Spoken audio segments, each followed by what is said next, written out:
Welcome. Today we're diving into one of the most debated chapters of history, the Crusades. Were they truly a holy war or were there deeper political motives at play? To answer this, we'll journey back to medieval Europe and the Middle East, exploring the origins, motivations, and consequences of these epic campaigns. Let's start by understanding the world in which the Crusades began, a time of religious fervor, shifting alliances, and power struggles that shaped the destiny of nations.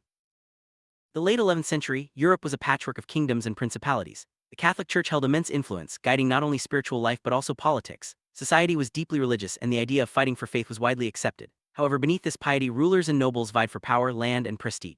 The stage was set for a movement that would blend religious devotion with political ambition. 1095, Pope Urban II issued a dramatic call to arms at the Council of Clermont. He urged Christians to reclaim the Holy Land from Muslim control, promising spiritual rewards for those who joined. This speech ignited a wave of enthusiasm across Europe. But was this purely about faith, or were there other factors motivating the Pope and the nobility to support such a massive undertaking? The concept of a holy war was not new, but the Crusades gave it unprecedented scale. For many, the journey to Jerusalem was a sacred duty, a way to atone for sins and secure a place in heaven. The Church framed the conflict as a battle between good and evil, rallying people from all walks of life. But as we'll see, not everyone was motivated by faith alone. While religion was a powerful motivator, political interests played a significant role. European nobles saw the Crusades as an opportunity to gain land, wealth, and influence. For some, it was a chance to escape debts or internal conflicts at home. The Pope, too, aimed to strengthen the Church's authority and unite warring Christian factions under a common cause. First Crusade began in 1096, with thousands of knights and commoners marching toward Jerusalem. The journey was perilous, marked by hardship, violence, and moments of heroism. After years of struggle, the Crusaders captured Jerusalem in 1099, establishing several Christian states in the region. This victory was celebrated as a triumph of faith, but it also set the stage for further conflict. After the conquest, Crusader states like the Kingdom of Jerusalem emerged. These new territories were governed by European nobles who brought their customs and laws. Life was a blend of cultures, with Christians, Muslims, and Jews living side by side, sometimes peacefully, often not. The rulers faced constant threats from neighboring powers, requiring ongoing military and political maneuvering. Crusades opened lucrative trade routes between Europe and the East. Merchants from Italian cities like Venice and Genoa profited immensely, transporting goods and people. Economic motives became increasingly important, with some expeditions focusing more on wealth than on religious goals. The lines between holy war and commercial enterprise grew ever more blurred. Second Crusade 1147–1149 was launched after the fall of Edessa, one of the Crusader states. This campaign was less successful, plagued by poor planning and lack of unity among leaders. Despite its religious justification, political rivalries and personal ambitions undermined the effort, highlighting the complex mix of motives behind these wars. Rise of Saladin, a charismatic Muslim leader, changed the balance of power. In 1187, he recaptured Jerusalem, prompting the Third Crusade. Famous figures like Richard the Lionheart joined the fight. While battles raged, diplomacy also played a key role, with truces and negotiations shaping the outcome. The struggle was as much about politics as it was about faith. Not all crusades targeted the Holy Land. Some were directed against heretics and political enemies within Europe itself. The Albigensian Crusade in southern France, for example, was as much about consolidating royal power as it was about religious purity. This shows how the concept of crusade could be adapted to serve different political agendas. Fourth Crusade 1202–1204 is perhaps the clearest example of political interests overtaking religious goals.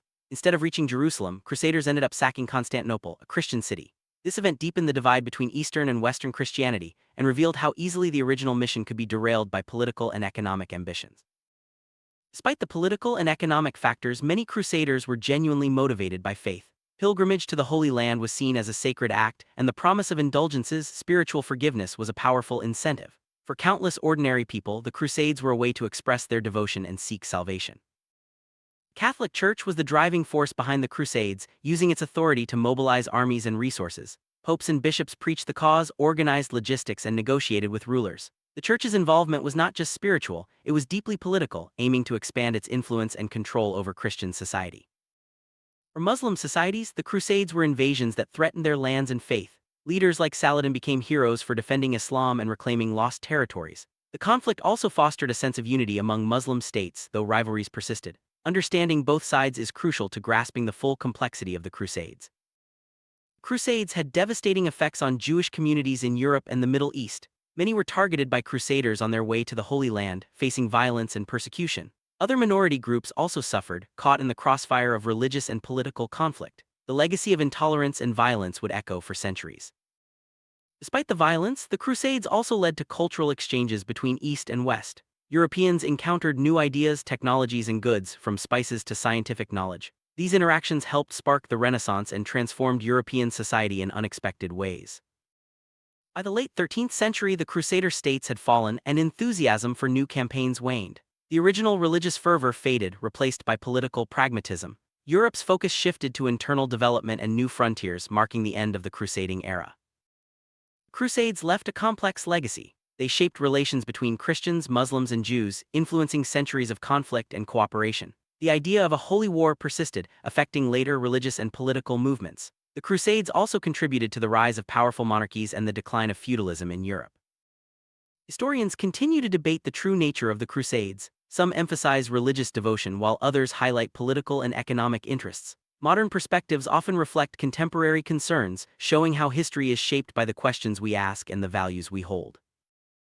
Crusades have inspired countless books, films, and games, often romanticizing or dramatizing the events.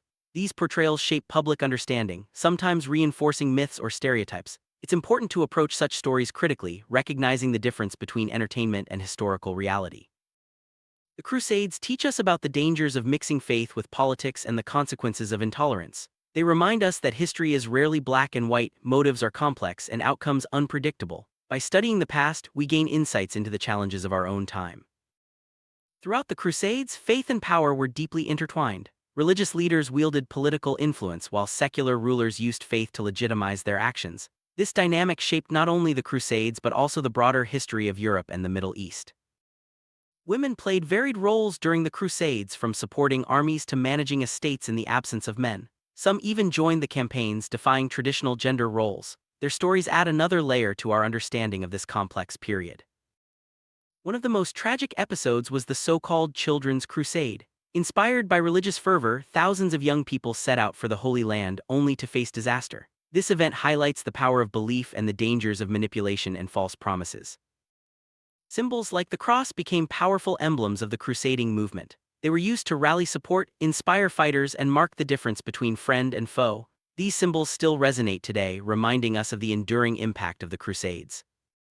The Crusaders built impressive castles and fortifications across the Holy Land. These structures served as military bases, administrative centers, and symbols of power. Many still stand today, bearing witness to the era's architectural and strategic ingenuity. Many myths and legends have grown up around the Crusades, from tales of heroism to stories of betrayal. These narratives reflect the hopes and fears of later generations, shaping how we remember the past. Separating fact from fiction is a challenge for historians and storytellers alike. The memory of the Crusades continues to influence modern politics and international relations. References to these wars appear in speeches, propaganda, and debates about religion and identity. Understanding the real history helps us avoid repeating the mistakes of the past. So, were the Crusades a holy war or a pursuit of political interests? The answer is both and more. Faith, power, wealth, and ambition all played roles in this complex saga. By examining the Crusades from multiple angles, we gain a deeper appreciation for the forces that shape history and the importance of critical thinking in understanding our world.